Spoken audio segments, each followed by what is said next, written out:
punca lah. Setting-setting lu tak mari. Kan Nina. Lu orang ni semua dalam grup borak sedap lah. Ha? Dah sedap ke apa ke tengah sedap?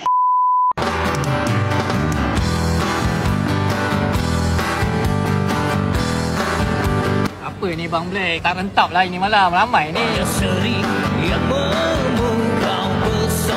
Apa ini Black? Ini Black? Ini Black mana Gelap sangat tu. Gelap sangat Gelap sangat? Gelap sangat. Dah lah dia gelap. Lepas tu cari tak jumpa-jumpa. Dia kat mana? Tak ada ke? Ada. Dia kena datang tau. Abang Zai pun tak datang. Aku dah cakap dengan dia. Kena datang. Balik aku kena ikut dia pergi kambing. Dia fikir. Apa-apa dapur Wak Dol Kita orang tunggu. Black, mana Black? Black tak ada.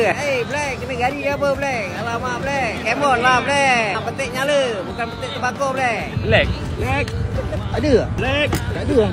Tak ada. Jan. Nampak Black tak? Mana Black? Dia tak datang sini tak? Tak ada Black. Nampak Black tak Black? Black yang mana? Black. Sebab kat sini banyak Black. Black kan? Alamak, Black ni tak boleh buat bincang. Pumpang cakap je lebih. Ada rai pergi sembah renggam aja senyap terus. Nampak Black tak bang? Malam susah lah cari dia. Mungkin dalam kain pun.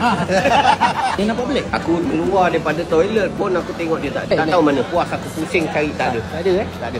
Malam ni ramai yang berbual sedap sangat ni. Berbual sedap.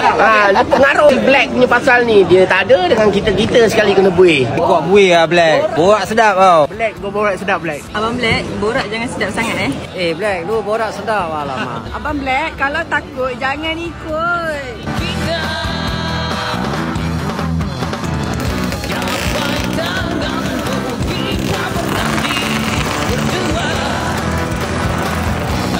Thank you Jebol Racing Mantap.